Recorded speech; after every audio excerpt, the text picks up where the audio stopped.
Il y a plein de gens qui se demandent pourquoi Marie est si importante dans le catholicisme. Je vais essayer de lister les raisons qui me semblent être les principales, dans tous les cas en m'appuyant sur la Bible, parce que c'est un peu la base. Marie n'est évidemment pas Dieu, rien à voir. Mais ça n'enlève rien au fait qu'elle est incroyable, et ça, c'est Dieu lui-même qui le dit. Commençons par le commencement. Luc chapitre 1 dans l'évangile. L'ange Gabriel vient voir Marie et il lui dit « Réjouis-toi, comblée de grâce, le Seigneur est avec toi. » Et puis il lui explique qu'elle va devenir la mère du Sauveur. Marie est d'accord, elle va devenir la mère de Jésus qui est Dieu. Ok, trop cool.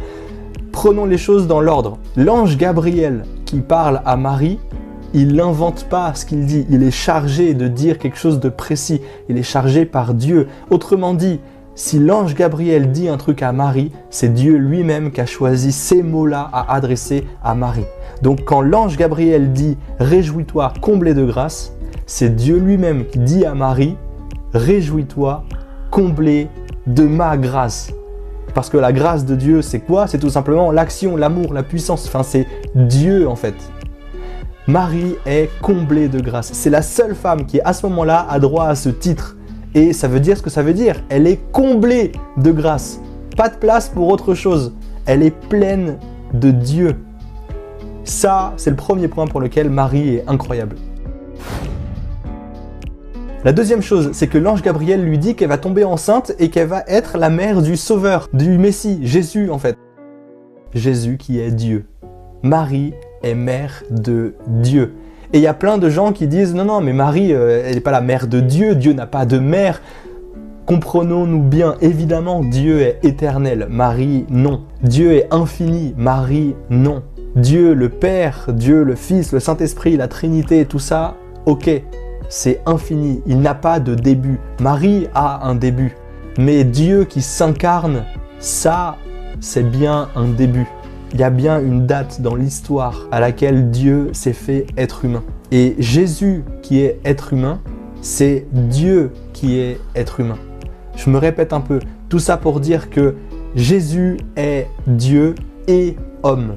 Il n'est pas homme d'un côté, Dieu de l'autre. Il est les deux en même temps. Et Marie est sa mère. Là, Jésus qui est au paradis, eh ben, il n'est pas juste Dieu, il a laissé tomber son humanité. Non, Jésus est toujours un être humain. Et Marie est la mère de Jésus tout court. Elle n'est pas la mère de Jésus homme ou pas la mère de Jésus Dieu. C'est pas un truc qu'on peut diviser. Elle est la mère de Jésus, c'est tout. Autrement dit, Marie est la mère de Dieu. La troisième raison pour laquelle Marie est incroyable, on la lit au moment de la visitation dans l'évangile selon saint Luc, toujours au chapitre 1.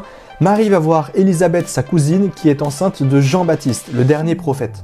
Qu'est-ce qui se passe à ce moment-là? Élisabeth fut remplie d'Esprit Saint, alors elle poussa un grand cri et dit « Bénie es-tu entre les femmes et béni le fruit de ton sein. Comment m'est-il donné que vienne à moi la mère de mon Seigneur ?» En gros, Élisabeth remplie d'Esprit Saint, l'Esprit Saint, Dieu, Élisabeth remplie de Dieu, dit « Béni es-tu entre les femmes, béni le fruit de ton sein, comment m'est-il donné que la mère de mon Seigneur vienne jusqu'à moi ?» Élisabeth dit que Marie est la mère de son Seigneur. Élisabeth remplie de l'Esprit Saint, Dieu, dit que Marie est la mère de Dieu. Ça, c'était la troisième raison. La quatrième raison, c'est toujours au moment de la visitation. On fait un lien avec l'Ancien Testament cette fois, avec l'Arche d'Alliance. Qu'est-ce que l'Arche d'Alliance? C'est là où sont gardées les tables de la loi, les 10 commandements donnés par Dieu à Moïse. Autrement dit, c'est ce qu'il y a à ce moment-là de plus sacré sur terre. La présence de Dieu en un sens, sa parole. L'Arche d'Alliance, c'est un truc, on déconne pas avec ça quoi. Eh bien, Marie qui se lève et part en hâte vers la région montagneuse. Se lever, partir en hâte. C'est une expression qu'on retrouve au moment de l'Arche d'Alliance quand David, le roi David, se lève et part en hâte. Ensuite, Élisabeth qui est remplie d'Esprit Saint et qui pousse un grand cri. En grec, anaphonéo. C'est un terme qu'on retrouve dans les liturgies de l'Arche de l'Alliance.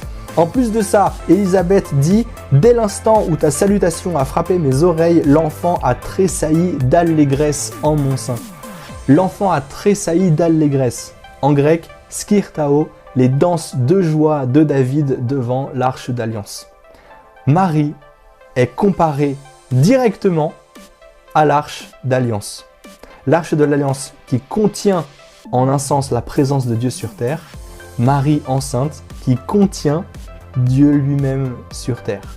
Marie devient l'arche de l'alliance et c'est une comparaison en un sens mais tellement directe que ce n'en est même plus une comparaison. Dans la Bible, on voit Marie qui devient l'arche d'alliance.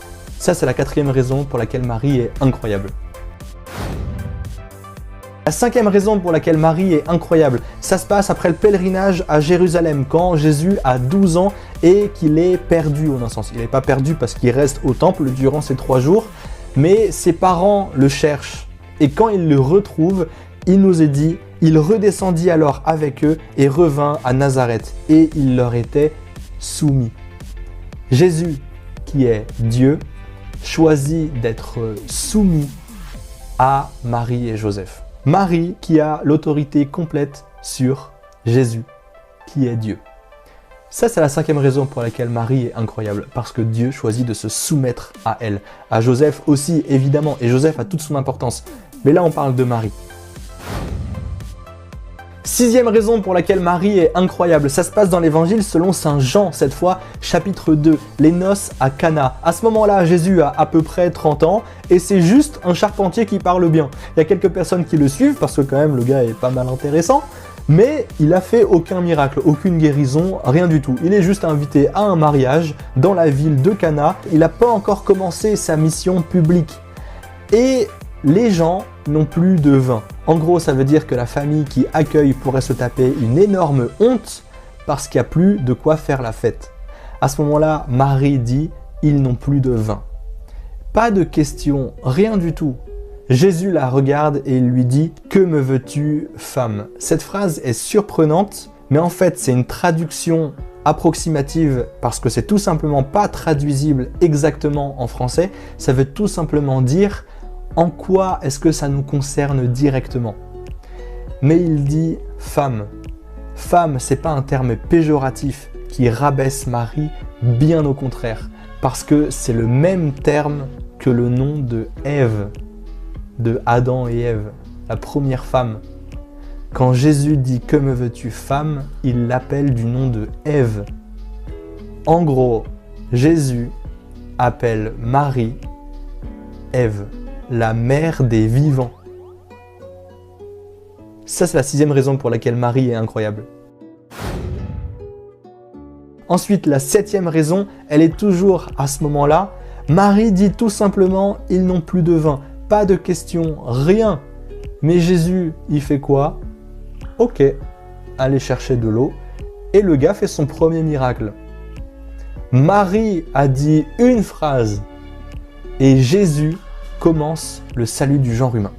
Comprenons-nous bien, Jésus qui commence sa vie publique, c'est Dieu qui sauve l'humanité en fait. Tout ça est guidé vers la mort et la résurrection du Christ. Dieu avait commencé le salut de l'humanité déjà bien avant, dans la révélation, et puis sa naissance, c'est Dieu qui vient sur terre. C'est infiniment précieux. Oui, là, Dieu n'avait pas encore choisi de commencer cette vie publique, et Marie dit une phrase, et Dieu dit « Ok ». Et tout se lance. Marie, en une phrase, influence directement le salut de l'humanité. Ça, c'est la septième raison pour laquelle Marie est incroyable.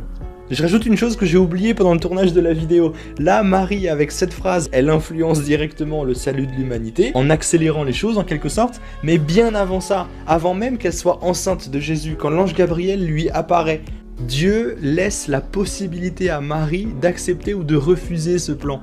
Techniquement, Dieu, il peut faire en sorte que Marie tombe enceinte. Mais il lui laisse le choix. Évidemment, il la laisse entièrement libre. Sauf que Marie est pleine de grâce, donc elle veut être dans le plan de Dieu. Donc elle dit oui, mais elle est entièrement libre. Mais Dieu qui choisit d'être dépendant de Marie pour sauver l'humanité à ce moment-là, de cette manière, ça c'est plus un point pour la bad attitude de Marie.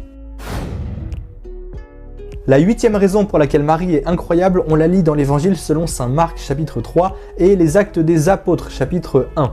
Qu'est-ce qui se passe dans Marc? Les frères de Jésus, à comprendre ses cousins ou ses amis proches. Dans certaines cultures, les gens proches, on les appelle frères et sœurs, c'est encore le cas aujourd'hui dans certains pays. Et bien là, les proches de Jésus veulent l'arrêter parce qu'ils pensent qu'il a complètement déraillé en fait. Nul n'est prophète en son pays, ça vient de là. Les proches de Jésus ne le croient pas et ils veulent l'arrêter. Marie est avec les proches de Jésus. Est-ce que Marie veut arrêter Jésus? Évidemment que non, on l'a vu déjà avant, au contraire, elle le met en avant. Et Marie est avec les proches de Jésus, elle est avec eux. Comme le dit le pape François, elle est aux périphéries en quelque sorte. Elle amène vers Jésus. Est-ce qu'elle a réussi? Oui, dans les Actes des Apôtres, on lit au chapitre 1 le nom de tous les apôtres et tous d'un même cœur étaient assidus à la prière avec quelques femmes dont Marie, mère de Jésus, et avec ses frères. Les frères de Jésus qui voulaient l'arrêter, après l'ascension, après la résurrection, ils croient en lui et ils sont assidus à la prière et ils vont aussi être là pour la Pentecôte. Ça, c'est la 8e raison pour laquelle Marie est incroyable, parce qu'elle amène les gens à Jésus. La 9e raison pour laquelle Marie est incroyable, c'est la manière dont elle est traitée par les apôtres, les proches de Jésus. On a vu déjà combien Jésus l'estimait, c'est-à-dire qu'il lui était soumis, Luc chapitre 2. Il l'appelle du nom d'Ève, la mère des vivants, la femme par excellence, aux noces de Cana. Et là, c'est les apôtres eux-mêmes qui placent Marie à un très grand niveau. Parce que c'est une société où la voix des femmes comptait pour la moitié de celle d'un homme. Les femmes étaient rabaissées. Et là, il se passe quoi? Les apôtres qui sont des hommes ont avec eux Marie, mère de Jésus, au milieu d'eux pour la Pentecôte. En gros, le respect qu'on porte à Marie, il vient des premiers chrétiens, de Jésus lui-même et des apôtres, puis tous les disciples en fait, qui respectaient déjà tellement Marie et qui voyaient en Marie tout ce qu'on vient de voir ici, l'Arche d'Alliance, tout ça, Ève, ils le savaient très bien et c'est pour ça qu'ils plaçaient Marie si haut dans leur estime. Et c'est même bien plus qu'une estime parce qu'ils la savaient mère de Dieu tout simplement. 11e raison, j'ai pas assez de doigts, je pourrais vous faire voir un orteil mais vous avez pas trop envie je pense, pour laquelle Marie est incroyable. On le lit dans l'Apocalypse au chapitre 12. Ce passage-là, les protestants lui donnent une valeur faible en ce qui concerne Marie et les catholiques lui donnent une valeur forte. C'est-à-dire que les protestants lisent ce passage uniquement de manière purement symbolique et les catholiques de deux manières, avec l'aspect symbolique et l'aspect littéral en un sens. Qu'est-ce qu'on lit au chapitre 12? Une femme, le soleil l'enveloppe, la lune est sous ses pieds et 12 étoiles couronnent sa tête. Il est dit explicitement que cette femme est enceinte et elle donne naissance au Christ. Et donc là, les catholiques comprennent, ok, on parle de Marie. Et on parle aussi de l'Église, parce que évidemment, le soleil l'enveloppe. Bon voilà. La lune est sous ses pieds, 12 étoiles couronnent sa tête. C'est un langage poétique. Évidemment qu'elle n'a pas 12 étoiles autour de sa tête, elle n'a pas le soleil pour manteau, elle n'est pas debout sur la lune. C'est un langage poétique. Pourtant, on parle bien de Marie enceinte du Christ. Ça veut dire qu'on parle autant de Marie que de l'Église. L'Église qui est la mère en quelque sorte des chrétiens, avec les 12 étoiles, les 12 apôtres, le soleil peut être la lumière, le Père des Lumières comme on l'entend, qui est Dieu, et on a toujours Marie en fait, qui est placée à une hauteur incroyable, parce que l'auteur de l'Apocalypse, c'est qui? Eh bien c'est toujours Saint Jean l'évangéliste, qui parle d'une manière aussi extraordinaire de Marie, plutôt on l'a vu. Et bien là, Jean, il donne ce double sens volontaire à cette femme enveloppée du soleil, la lune sous ses pieds, les 12 étoiles sur sa tête. C'est d'un côté Marie, mère du Christ, et d'un côté l'Église, mère des chrétiens. Et ce qui renforce ce double lien, c'est que Marie aussi est la mère de tout le monde, parce que Jésus sur la croix s'adresse à Jean et il lui dit « Voici ta mère ». Et il dit à Marie, femme, une nouvelle fois ce nom, femme, voici ton fils. Il fait de Marie notre mère. Et donc là, on voit une femme qui donne naissance au Christ, on voit l'Église qui est la mère des chrétiens et Marie qui est la mère des chrétiens. Bref, 11e raison pour laquelle Marie est incroyable, elle est placée sur un piédestal phénoménal. La 12e et dernière des principales raisons pour lesquelles Marie est incroyable, c'est notre propre expérience. On le voit déjà avec toutes les apparitions de Marie. Et en fait, c'est des apparitions qui sont reconnues. C'est-à-dire qu'on a discerné, on a vu les fruits qui nous font dire « Ok, ça c'est vrai, c'est pas juste quelqu'un qui invente. Marie est vraiment apparue et on le voit avec tous les fruits que ça porte. » En plus de ça, il y a tous les miracles qui sont faits. Et c'est des miracles en fait, des choses qui sont vérifiées, qui sont certifiées. La science n'arrive pas à expliquer ce qui s'est passé. Il y a des guérisons miraculeuses, des choses qui se passent, des témoins qui parlent tous de la même chose, un truc en théorie impossible, genre le soleil qui danse, des choses comme ça. En fait, il y a notre expérience des miracles de Marie, des prières, des millions d'ex-voto à travers le monde. Les ex-voto, ces plaques en marbre qui sont fixées au mur des églises, il y en a des millions qui remercient Marie. En fait, c'est pas juste un petit truc qui a été exaucé. S'il y a quelqu'un qui a été assez déter pour faire tailler une plaque en marbre, c'est que c'est quand même passé un truc incroyable. Il y a plein d'églises qui sont consacrées à Marie. Par exemple, une parmi tant d'autres, Notre-Dame des Victoires à Paris. Notre-Dame des Victoires parce qu'il s'est passé tellement de choses incroyables avec Marie qui donnent des victoires en fait. Des choses immenses. Il y a notre expérience avec Marie.